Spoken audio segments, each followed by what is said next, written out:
Welcome, everybody. Thank you so much for joining us today for our pet grief workshop. My name is Nikki Vasconez. I'm an animal communicator. So what that means is I intuitively talk to animals. I ask them questions. I receive their answers back. So I have a two-way dialogue. So today we're here with life transformation coach Michael Vasconez. He's also my husband, and he does deep coaching. So he's going to lead you all through a special process today to help you kind of navigate this grieving period and just help you feel more connected to your animal and to just navigate this difficult process that often for us is harder than when we lose a human family member. So a lot of us, me included, we're raised to think that death is the end. And yes, there's something after, but what is that? And we don't know.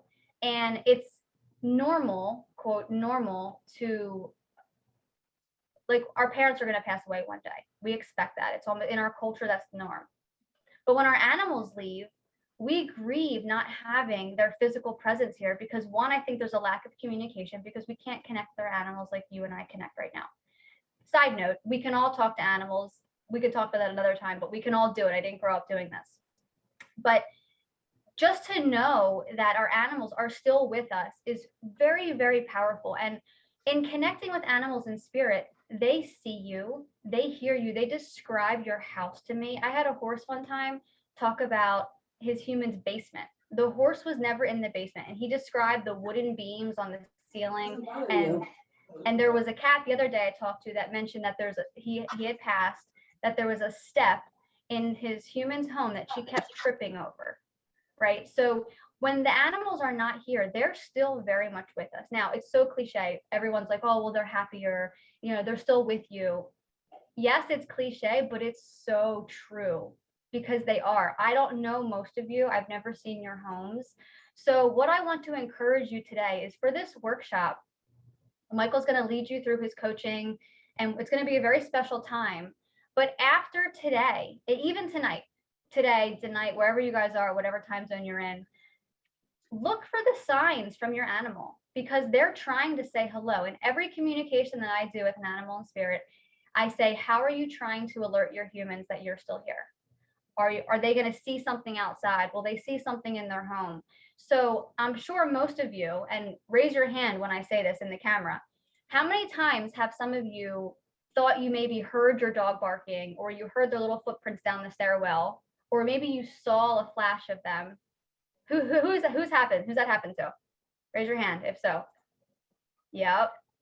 And how many times have you guys were like, oh, it's just a coincidence. Oh, I was just like, I'm missing him and I just heard the bark, right? That's a sign from them. That really is them. So the more you embrace that and you're like, oh my gosh, thank you, Colby, you're saying hello. Like, thank you, Merlin, you're here. They're like, oh, okay, mom's getting it, dad's getting it. I'm going to keep giving them more of those signs because the more you brush it off as a coincidence, then they're like, okay, well, I got to figure out a different way to say hi because she's not getting it, he's not getting it.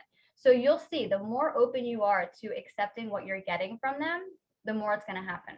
It's very cool. So what I want to do is I want to share this poem with you guys. It was in the email yesterday that said we're going live tomorrow. But for those that haven't received the email, oh my gosh, Nicole Plunkett, your dog is adorable. I want you all to read this. It's very special. I came across it on Instagram the other day and it just soothed my heart. So let me share my screen. Okay. So I'm going to just be silent for a couple moments. I want you all to read this.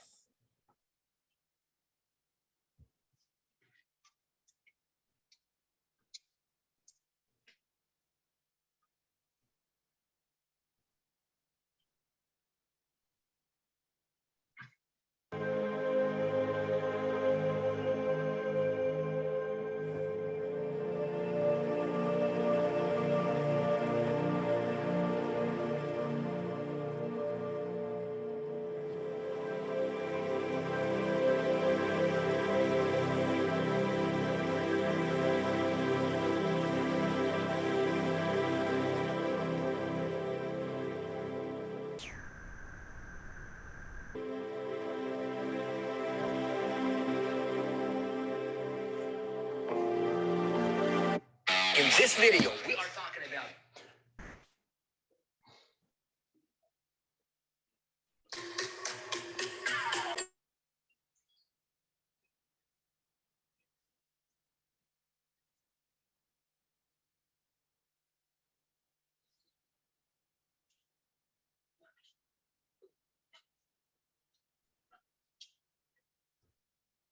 This just started and I'm already crying. Has everyone had a chance to read that in full? Just show me a little thumbs up in the camera. Vance, thanks. Diane, okay. All right.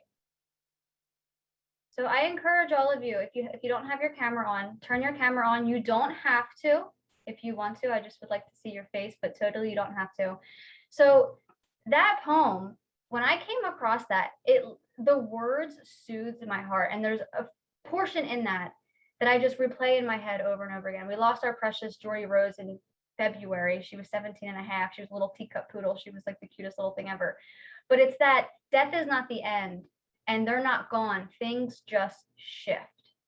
It's just a shift, right? And we don't understand. We don't know what that means because we're all still here, right? We haven't gone to heaven and back. We don't know. But it's allowing yourself, opening your heart and accept and allowing them in. Because if you're closed off, if your shoulders are rounded, your heart's closed, we're all going to be grieving. But the more you can open, then they can come in. All right. And you're going to hear from them.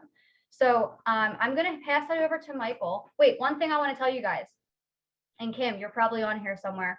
I talked with an animal in spirit this morning, Ranger, and he told me that he really likes mom's sweatpants, the white or gray light colored sweatpants that are really comfy, and he likes when she wears them. She had them on last night, and it was the sweatpants that he used to chew the strings, right? And they were like one of his favorite sweatpants. So he told me that he's still here with mom. They are around us. So keep the eyes open, the ears open, the heart, because when these signs come in, it really is them. So Michael, I'll pass it along to you. Awesome. Thank you. Thank you. Welcome, everyone, and nice to see you all.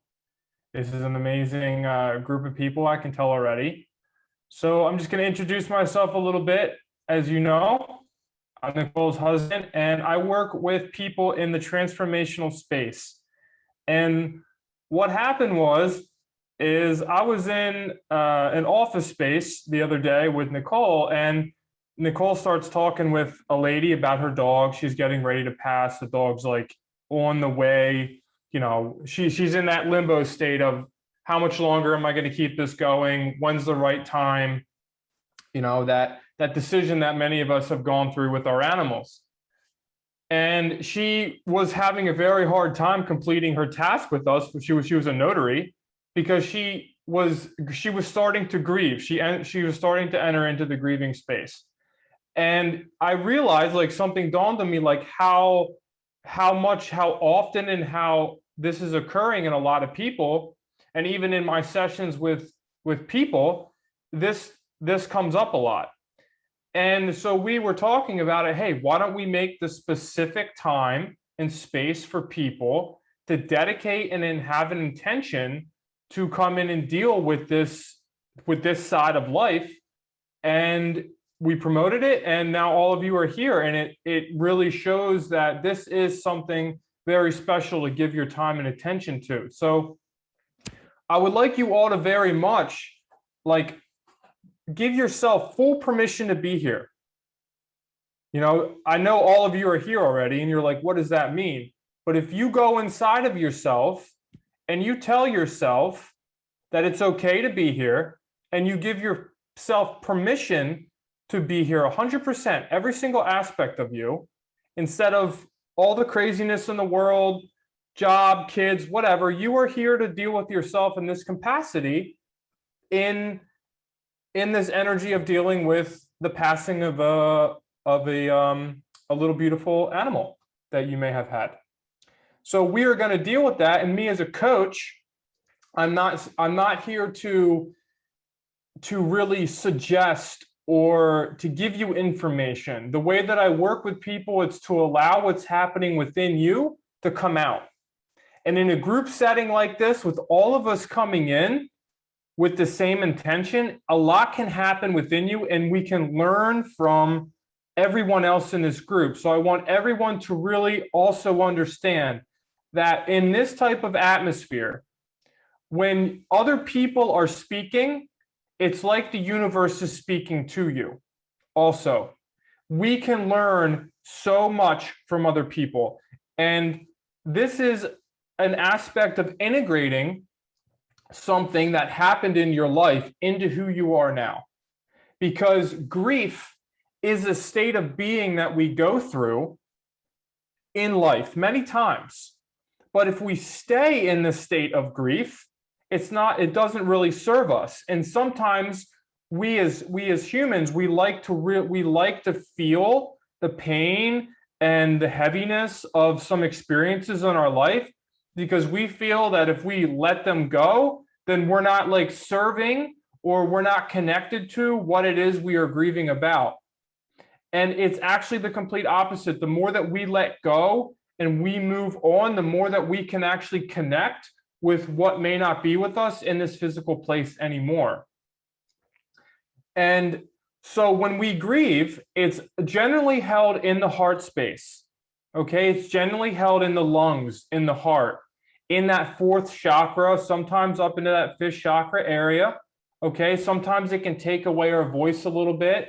Sometimes it can impede our breathing. Sometimes we just feel like it's a heavy feeling. And sometimes we get so accustomed to this that we carry it for a very long time. And I carried grief for many years, very deeply. And I actually went through that process because I learned to understand grief very deeply too. Very deeply. It was tearing me apart and I didn't even realize it. So each and every single one of you, today is the day, if you choose to let go of some of that, to understand it, to see what it is inside of you, to see what grief is for you as a human being. And every single individual, we all process reality in a different way. So we are going to go into breakout rooms, and we're going to talk in groups, and we're going to get to know each other a little bit. And if you want to cry, cry. If you want to be happy. Whatever wants to happen within you, just give yourself full permission to let it happen. All right? Because we're just going to go through a little process of really seeing what this grief element in the passing of an animal is for you. Okay? So we're going to take, and I know in the last segment when I was playing that nice calming music, I hit the wrong button on my phone and it sent it to a commercial. But we're going to go back into a nice calming place. Okay? And I would like all of you, before we begin, to make sure you have a pen and paper with you, because we're going to use a journaling element here. So we're going to take just a minute to really just give yourself like 100%. Just come into the 100% being that just with yourself in the present moment. Go get a pen and paper if you want. If you don't have it, we're going to be writing.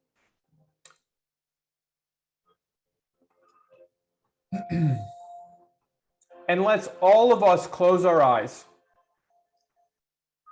Let's the whole group all across the country or the world will close our eyes to sink into each other here. And I want all of us to take a deep breath just simultaneously. We're just going to inhale and just let it out nice and calmly. And a way that we can ground ourselves sometimes is we think about that we're like a spaceship and we're landing right here. Like just kind of land yourself in your seat, in your chair.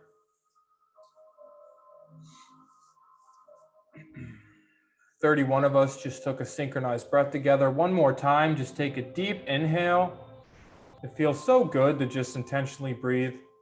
Just take a deep inhale and exhale.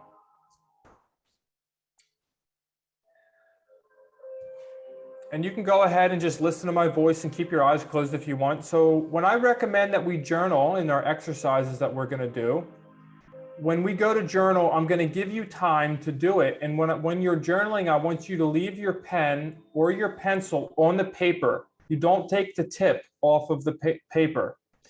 And the whole time that I give you to write, I want you to really let your mind and your heart come together in the flow.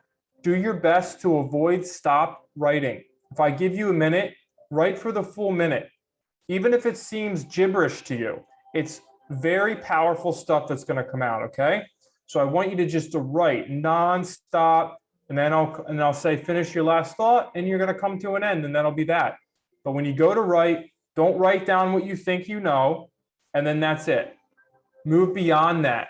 Stuff that you didn't think was there is going to come up, okay? So we can all open our eyes and come together as a group again. And I want you to write down on your piece of paper,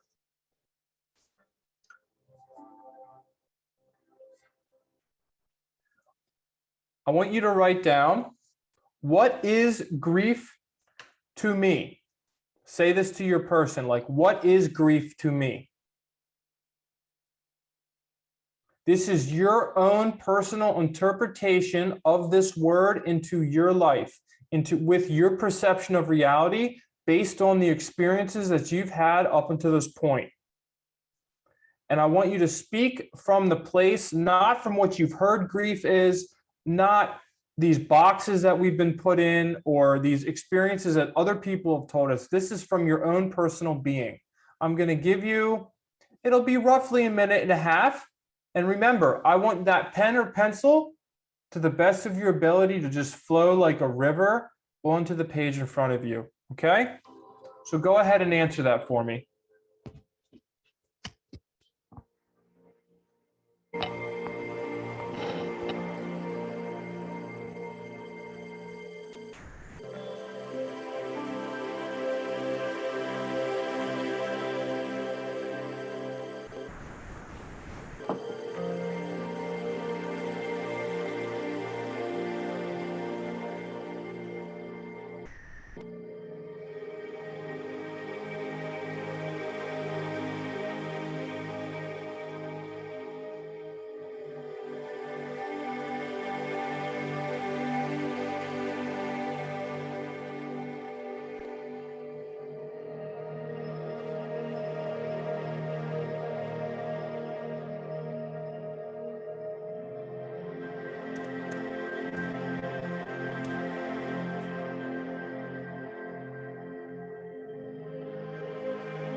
Keep going. Keep that pencil or pen moving. See what else is there for yourself. Don't even think about what you're writing. Just let it come out.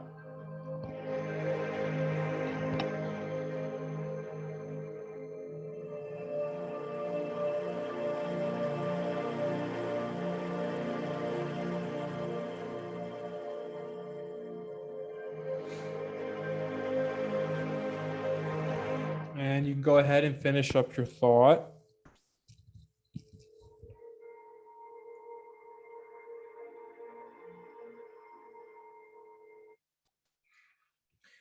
We are going to move into a breakout room now, which is where we're going to be in a room with about 4 people, and we're going to share. Now, if there's anyone that doesn't want to share, you're not held to that, but I encourage you to let that wall go. All right, you're with all these people here support you, and verbally communicating what is going on within you is a fast track to healing, to moving on, to understanding yourself. When we speak, we bring up energy from underneath us, inside of us, and we express it. Communication is a very powerful tool. So let's use it. But still, if you don't want to say anything when you're in your group, that's fine. But we're going to move into groups of 4 people, and I want each of you to express what you just wrote down. Each of you are going to have about 45 seconds to a minute, and I want the conversation to be specifically what you wrote down. All right? So we'll be in the breakout rooms for like 5 minutes. There's not even any reason to introduce yourself. Just say, I'll start, or who wants to start, and then just start sharing. Okay? And listen to what the other people say and see what it does for you. So I'm going to go ahead and make a room. Mike, I'm already doing it. Oh, perfect. All right, when you're ready, you just go ahead and hit that create button and send everybody off. So then, guys, I'm almost done. One room is gonna have 5. That's fine. 3, open all rooms.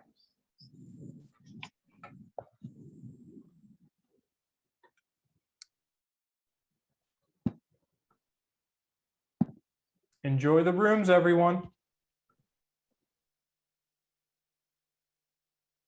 Mike, someone recently just joined. Can we add them? Yeah, we will be able to do that if they're still in here. It's Tracy. Hi, Tracy. Just hold on one moment. She's still connecting. Yeah. Oh. There's still 4 people in here, though. Can you add another room? You can add them into rooms. I can't. Oh, add another one.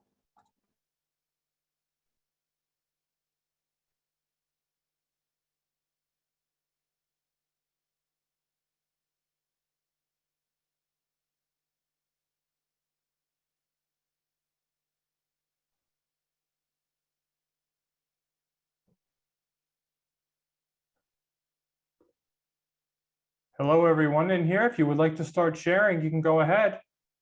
I'm in a room with you.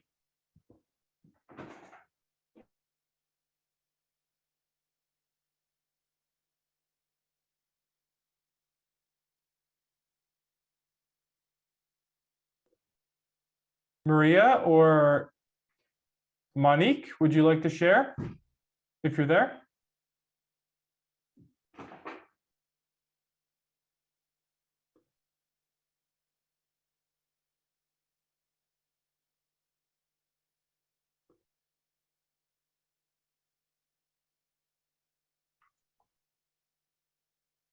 Once again, if there's anybody in this room that you would like to share.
Look at this little guy.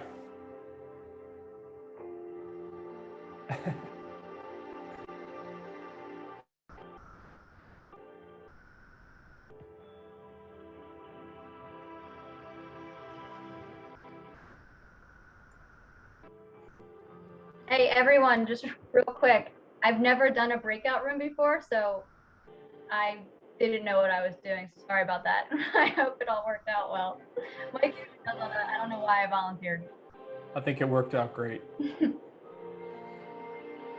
So most of us have used Zoom before, but if we haven't, down in the bottom right-hand corner, you're going to see a little button called Reactions, and you're going to be able to raise your hand like this.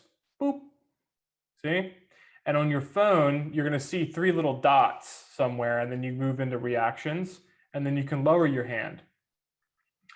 And you can also send up little emojis like this that are up just for a short amount of period of time.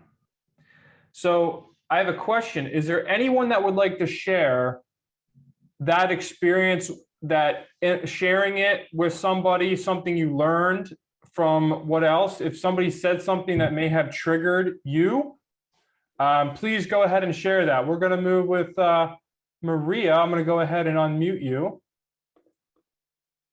There you go. You can go ahead and share, Maria. Hi, everybody. How are you?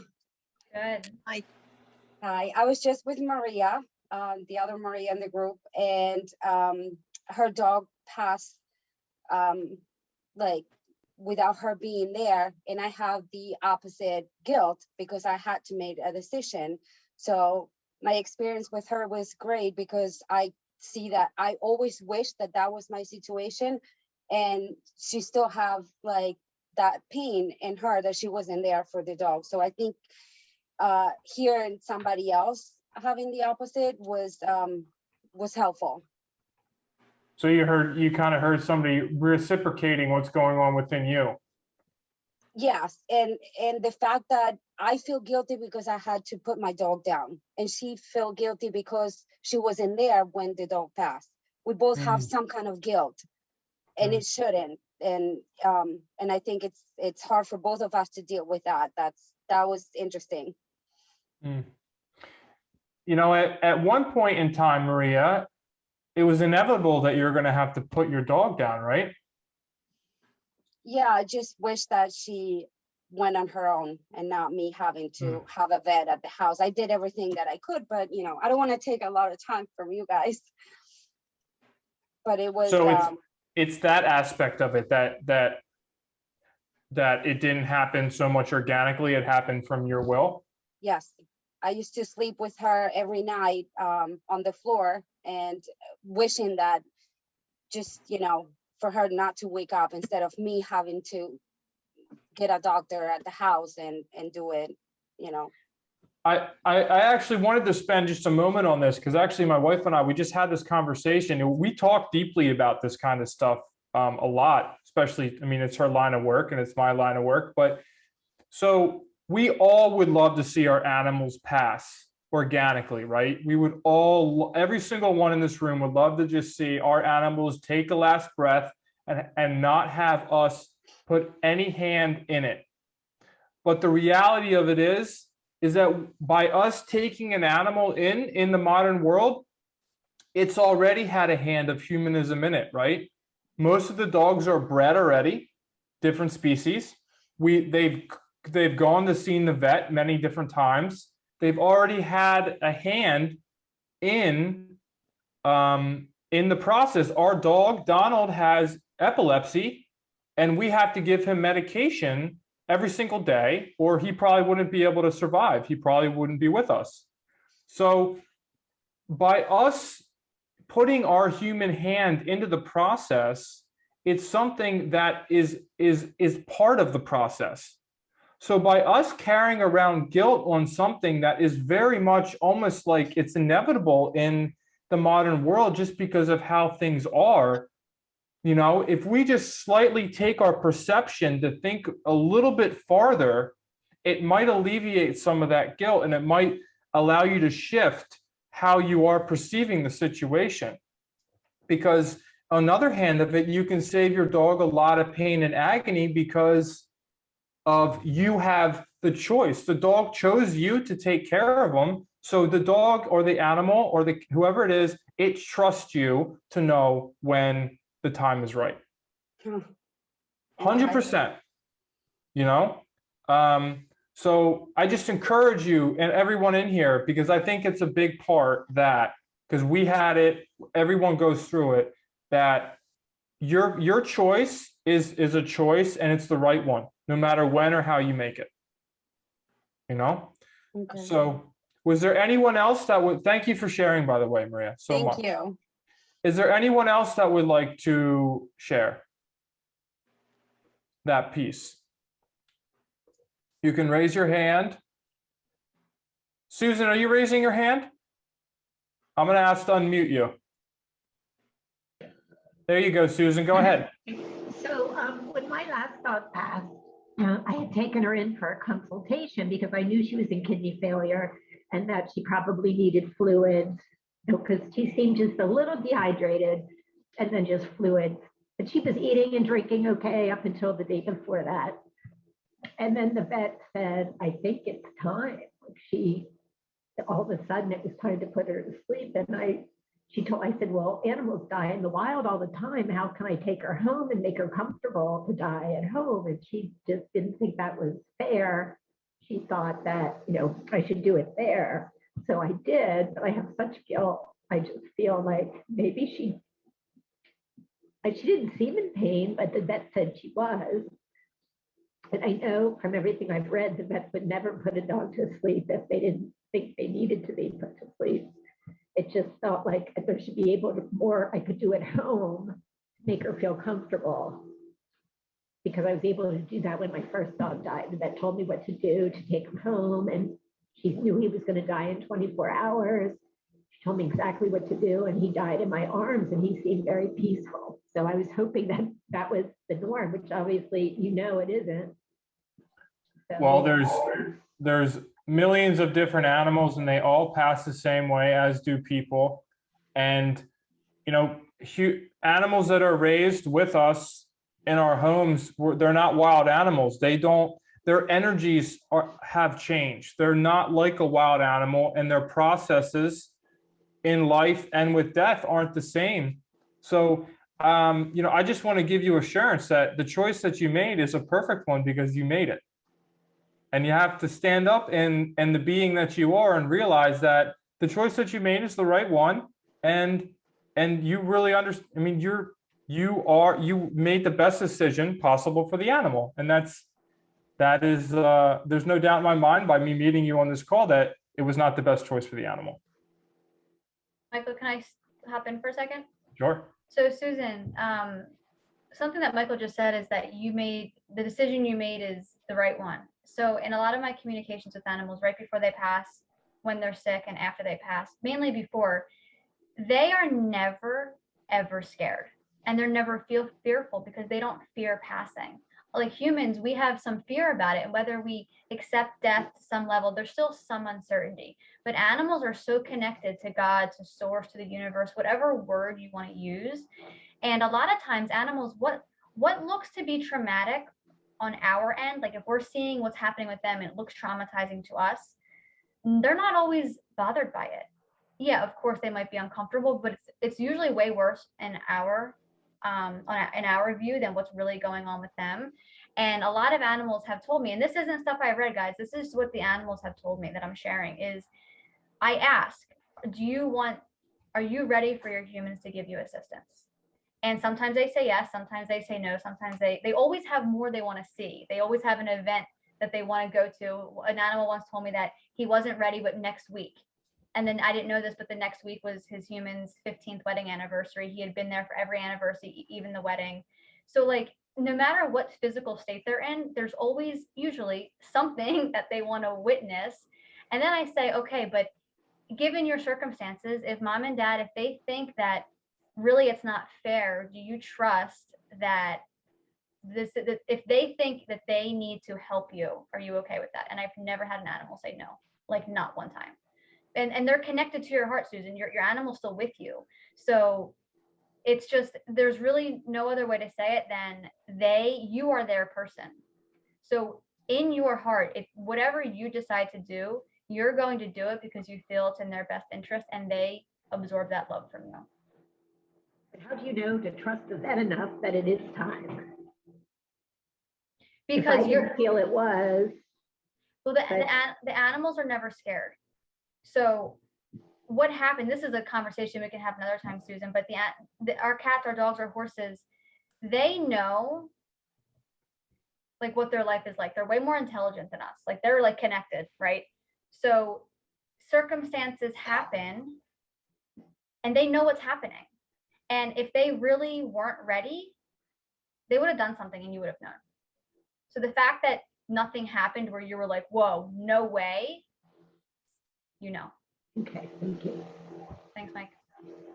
Absolutely. We're going to move on to another question now. If there was somebody that wanted to share that didn't, sometimes it'll work its way out through the rest of our class today, and there'll be more time to share. So we're going to move on to the next question, and the same process. And this journaling process that you guys did, by the end of the class today, you're going to get better at it because you're opening. It's something really cool that happens. And I work with people.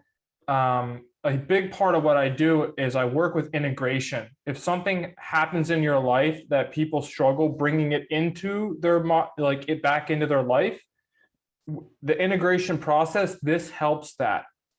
So really let the words flow. Okay. So my next question for you is, what you just answered the question, what is grief to me? Okay. Slight change.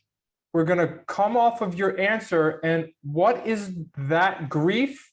What is the grief that you spoke about doing with you? I want you to take that grief and put it on the paper for what it's doing with you in your life, with you personally. What is it doing in your life? Okay. I want you to look at it in that way. All right. Like, do you mean like, what is it doing for you? I don't even want to say that. I want all of you to just what it's doing for you, to you, however you want it to come out on the paper. It's just, what is that grief doing with you? Okay. And we're gonna, I think he's making some more breakout rooms. No, can you do it, please? Oh, sure. All right. I don't want to mess it up. All right, here we go, everybody. We're gonna move into some rooms. You're gonna have the same people as last time, and then we're gonna switch them up. Okay?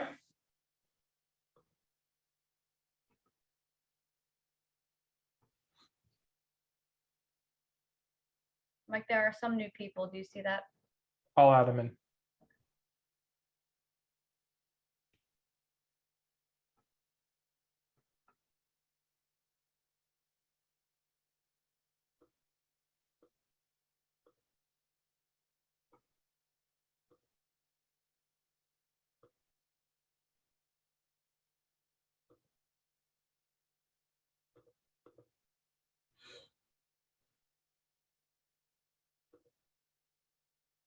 All right, if you guys would like to go ahead and start sharing.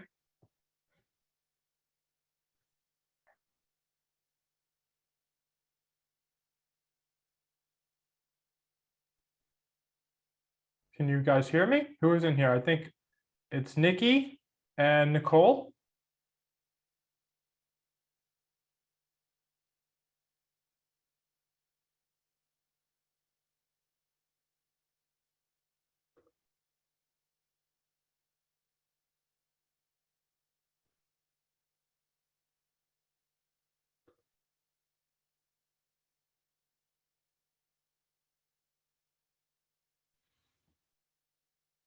Is there anybody in here?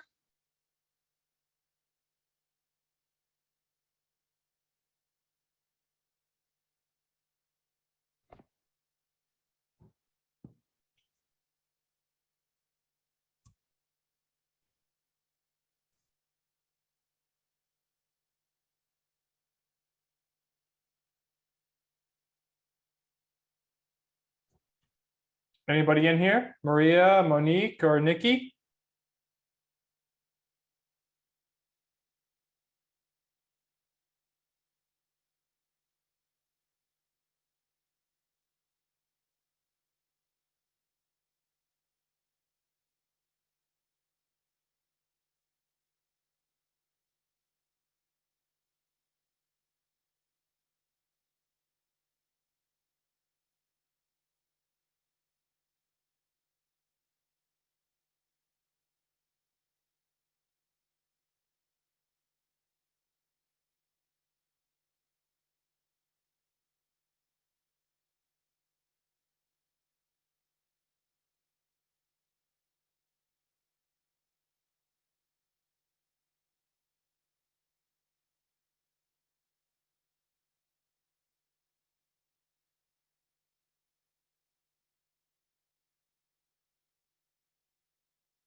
Is there anybody back in this room yet?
Now.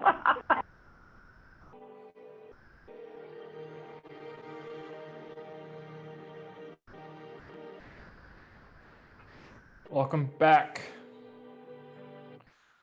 Okay, so what is grief doing with me? Would anyone like to share? Something you learned from someone else is often a trigger. Okay, Marcella, we're going to go with you. I asked to unmute you. Go ahead, Marcella. Hi, everybody. Look, I had to put my baby to sleep like last Friday.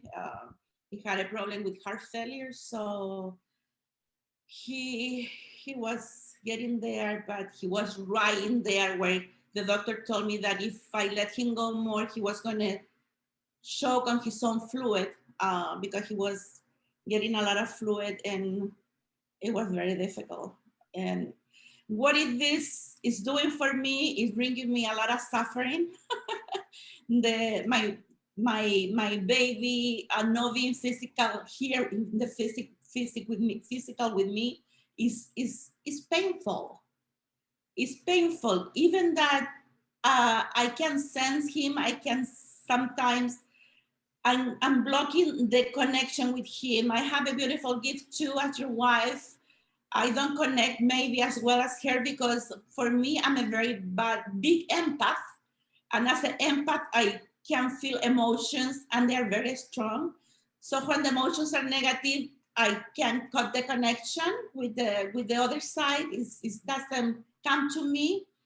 I had the gift of seeing my baby twice when the first or second day was like like a splash. I saw his image and I saw him clear as I could touch him with my hands. But when I saw him, I started crying. It's hard. Absolutely, it is. Nothing wrong with admitting that either, or knowing that it is. So what suffering brought to me is realizing that you have to enjoy the time here with your loved ones, no matter if it is a person or your babies or your furry babies. Thank you so much for sharing, Marcella. Thank you.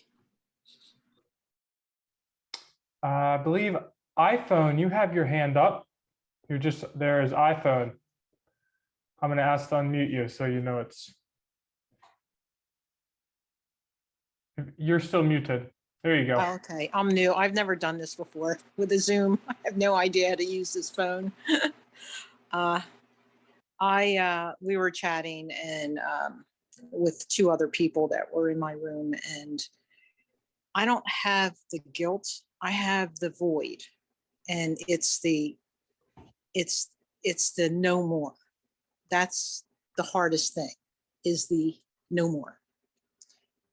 Are we going to see them again?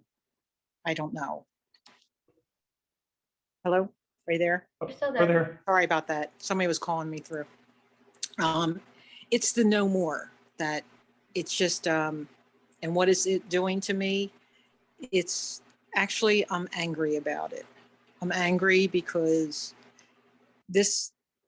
we've put animals down before, but this one has touched me the most because I feel like we were robbed with the time we had with him. He was 8. He was a huge lab that had a condition where he had paralysis of the legionel paralysis. And we had a dog one day that was just wonderful.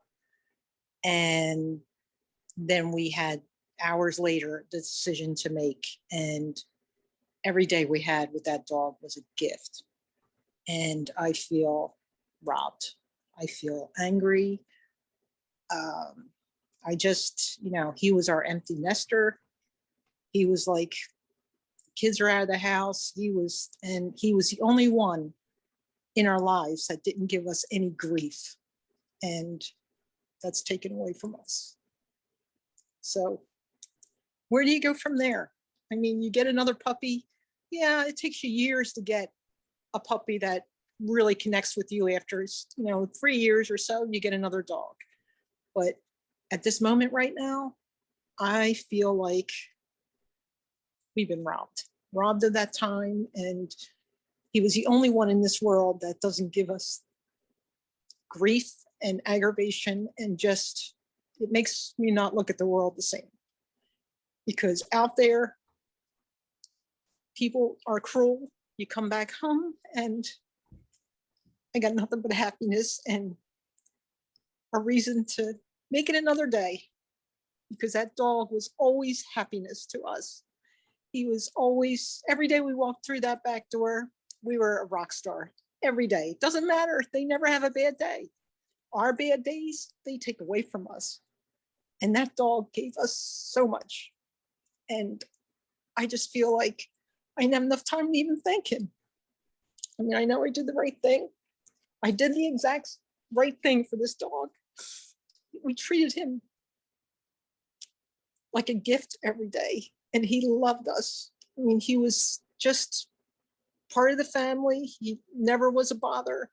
He was the neighborhood dog. He used to say goodnight to the neighbors next door, go down and say goodnight to the neighbors on the other side of us. He was just a neighborhood dog. He was just a nice animal, just a presence that I've never seen before. And every day was a gift. And I just, how do you move on from that? How do you move on? And that's, I don't know, maybe because I survived COVID last spring and I was on my last breath. And when I came back, who was loving me? My husband, of course, and my Dexter. It was pretty, it's sad when you think your true love is these animals. They're the only ones that really love you conditionally. They don't want anything from you. They don't need anything from you, just you being you. Nothing more, nothing less. They will accept any way you are. They just love you. And how do you find something like that again? How do you, I mean, I would love to see that in everybody, to be happy and just love. But where do you go from there?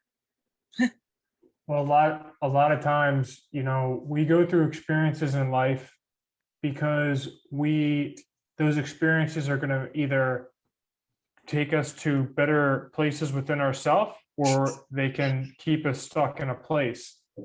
And when we allow ourselves to think beyond this bleep of a moment in life, or bleep of a moment in existence that we call this life, there's so much more. And there's only one way that things can happen, is that the way that they've happened up until this point. And for us to wish or try to analyze or think about other ways of things happening, it only holds us back from progressing. And a lot of times our animals are companions, yes, but they also are like our companion teachers, and they are there, and these experiences are there to teach us.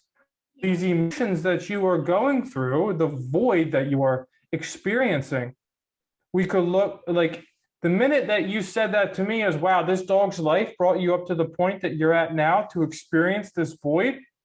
And this void is a road sign for you to look at. And if you would not have gone through this, you may not have known that void was there.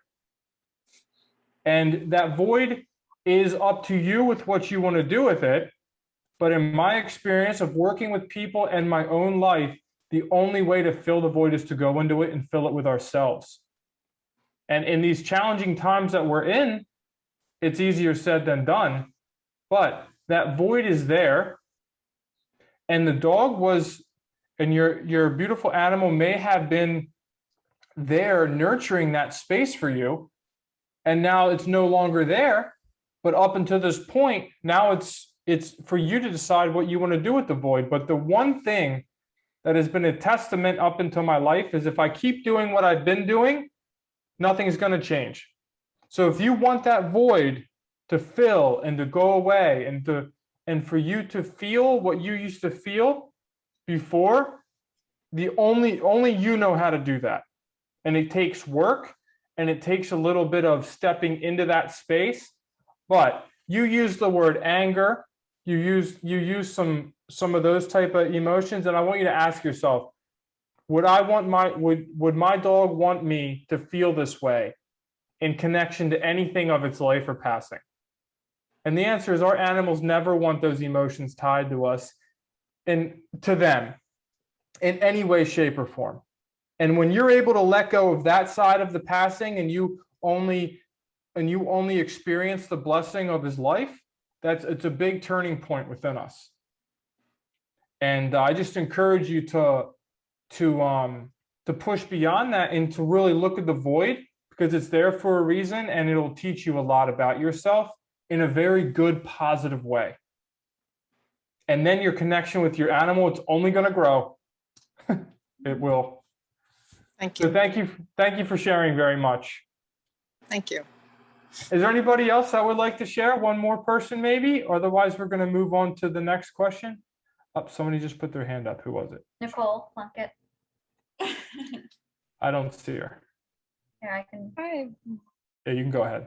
Yeah, go ahead, Nicole. Sure, thank you. I just wanted to share my story. So we fostered a senior cat that we found on the street. He was FIV positive and terminally ill. But in his last few weeks, we worked with a shelter to foster. The shelter saw him, the people who worked there, and they said it was his time to go. So I guess I'm feeling a lot of anger because I really wanted him to die naturally, and they said that he had to be euthanized. So I feel anger and guilt because I didn't really have a say in the decision. Thank you. So just so I understand, Nicole, you were fostering the cat. So you didn't Yes. have like full control over The decision. over that final decision, Yes. because you were just the foster and not the right owner. Yes, because the shelter was arranging the fostering.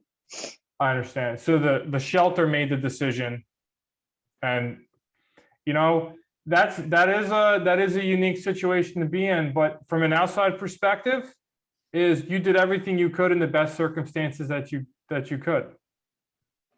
You know, you gave everything that you could give in the way that you could give, and looking at a situation that was completely outside of your control, you know, that you really had no responsibility over.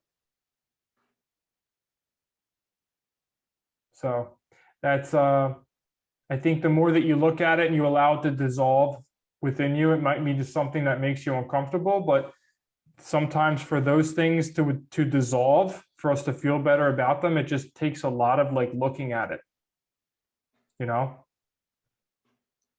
So thank you very much for sharing. Thank you. So now we're going to move on to the final kind of section of this. We have two more questions. The next one of the questions we're not really going to have a sharing experience with. So this next question we will, and then the final one we will not. Okay? So this next question is when we let all our walls down up until this point. Okay? We've heard testimonies, we've some people have been bringing some things up, and now it's just when we just want to speak from our being. We don't want to, you know, anything that isn't us, we want to put to the side, and we want to allow this to be us. I'm going to play some music for you again so you can get into a nice place, and I'm going to give you 2 minutes on this. And if you want to, when I ask you this question, if you want to really apply it into your life, like you can take it, you'll see what I mean when I ask the question, but I want you to just keep going with it and going with it and going with it. We're going to have 2 minutes of writing, and I would love to see everyone's pencil moving the entire time. Take it into every area of your life, relationships, health, physical, whatever, wherever your heart takes you, okay? And my question to you is, who are you without the grief? Okay? Who are you without the grief?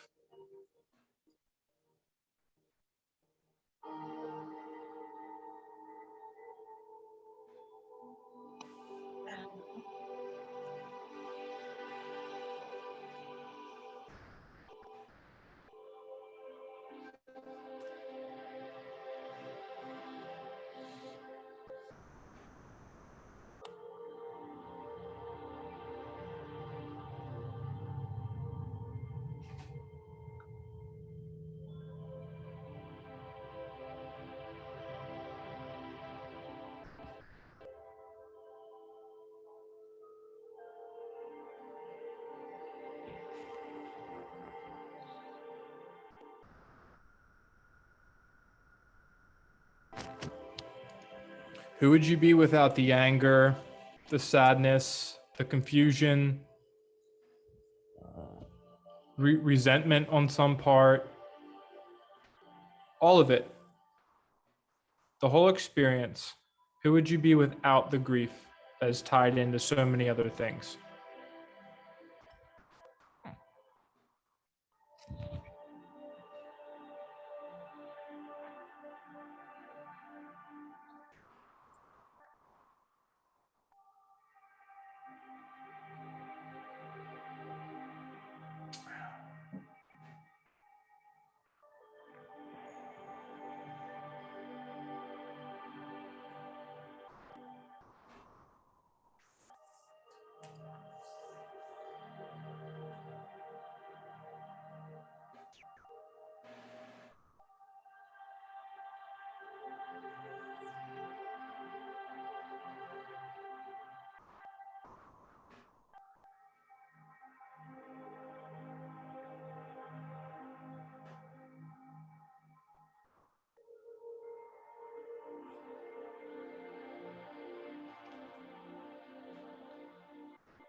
All right, we're going to move you into breakout rooms now, everybody.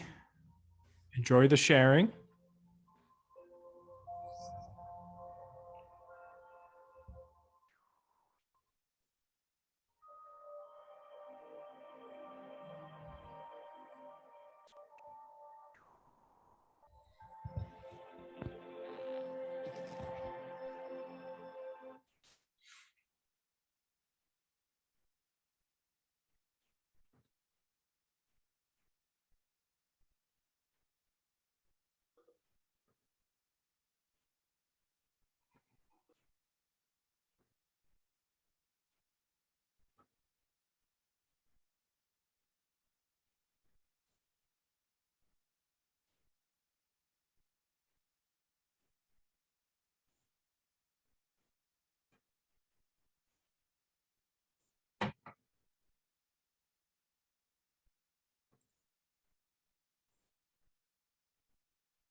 Maria, are you here?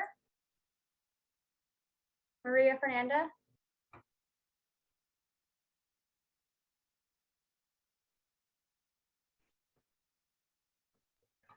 She's not here. She would be in a breakout room. Well, she just asked to join the Zoom meeting. I want to go back into the other room that I was in.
Welcome back, everyone. So you just answered the question, who are you without the grief?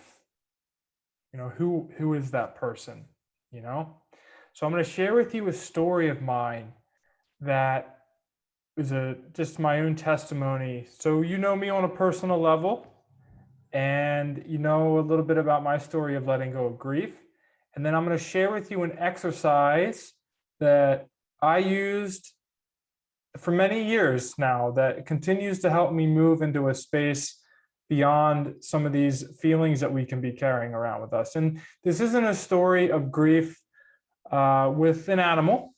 It's a story of grief with the closest person in my life, but it's still grief. It's still the same kind of process that we have.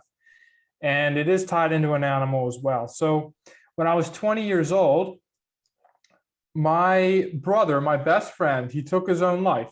And I was in a very vulnerable stage when I was 20 years old. Okay. And I didn't know what was happening. I stayed in grief for many years. Okay. So I joined the military. I joined in the United States. I don't know if all of you are in the United States. I went and joined the Marines. And I went through another period of time where I experienced more and more and more grief. And I didn't understand what I was dealing with. So one tremendous amount of grief took me into a place to make more decisions that I only kept finding more and more of what I was trying to run away from. And I didn't understand what was happening, but I continued to lose. I joined the military. I continued to lose people that were close to me, and I continued to experience more grief. And then I went searching in my life to find healing, to find answers, to find understanding. And I came across some individuals that helped me through this process. Okay. And it was essentially an indigenous man that allowed me to, he's a shaman, and he allowed me to truly look inside of myself to understand what this was. And I learned a lot about grief in this process. And I realized that the grief isn't for them, it's for me. I'm only keeping myself in this place. And the more that I let go of what I was holding on to, the more that I opened up to the connection to everyone that I actually was grieving for. And there's so much more to this life. And the more that I take my perception and my consciousness and expand it outside of this life, the more that I'm able to realize how close I still am with everything and everyone that is no longer in this physical world. And it brings me a lot of understanding and comfort.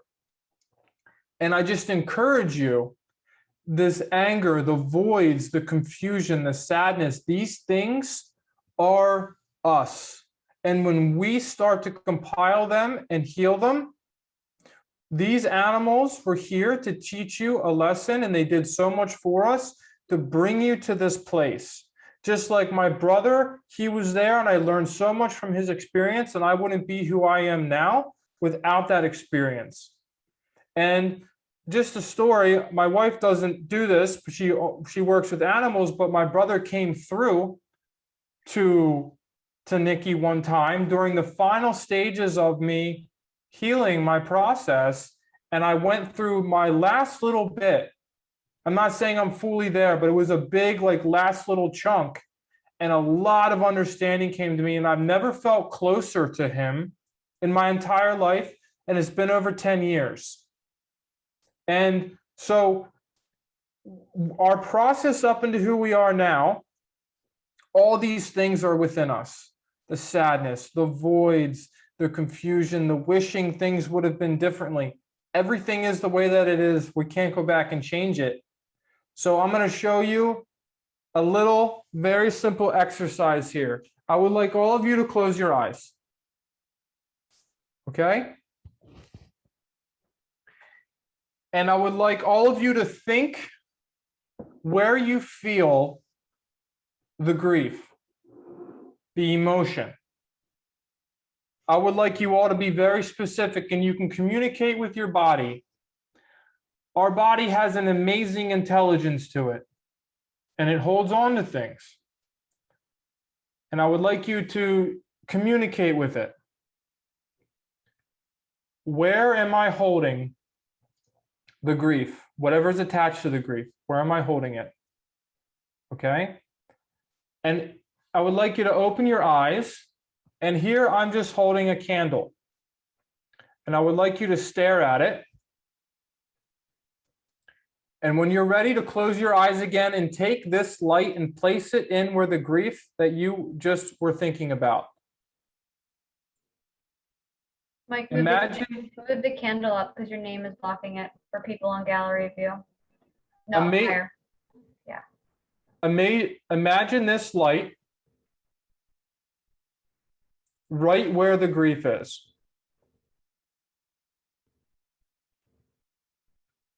And tell your body to let this in. It's okay.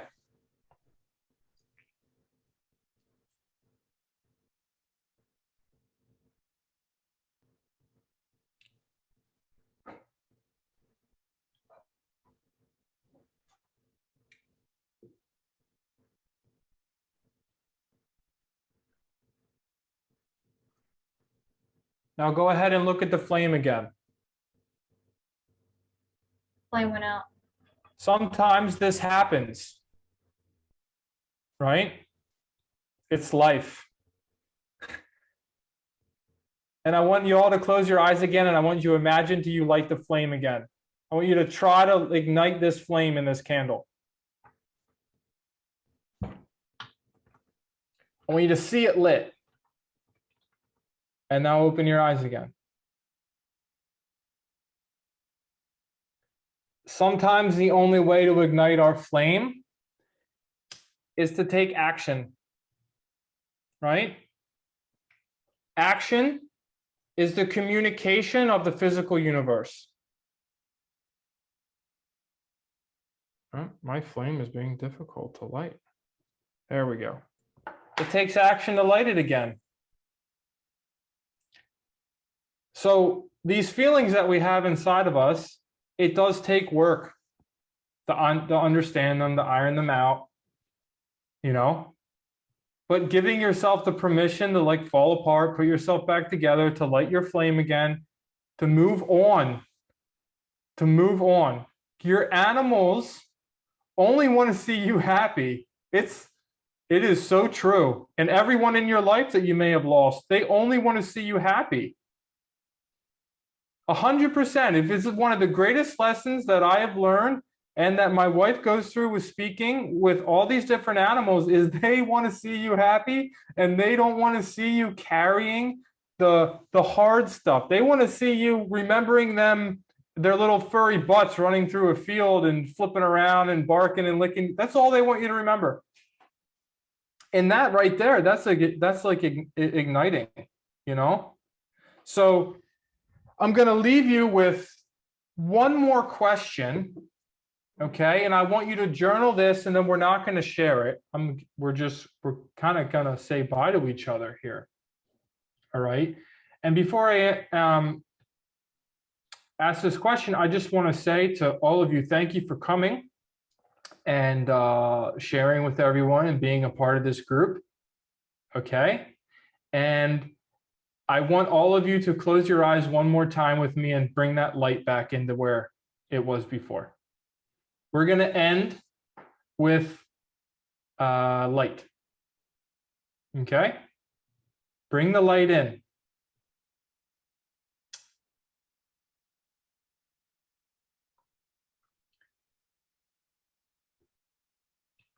So my next question for you, and we're going to have a minute or a minute and a half. So before all of you go, I want you to journal with me here. Don't leave off until I say bye, okay? I want you to journal with me as the group, okay? My last question for you is, are you ready to be the person without the grief?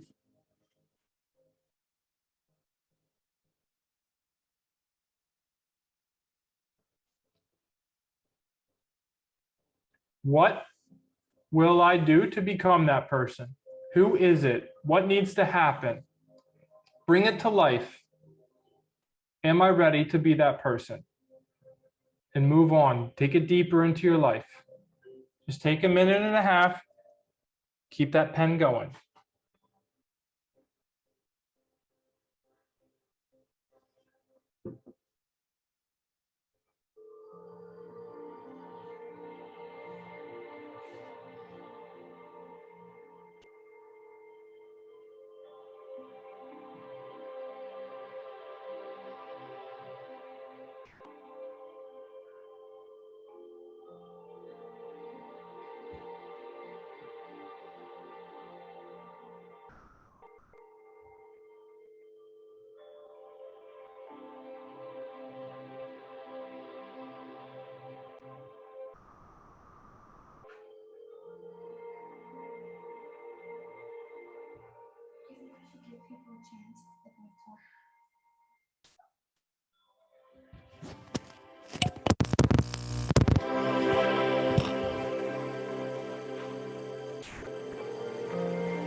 All right. Go ahead and finish up your final thought.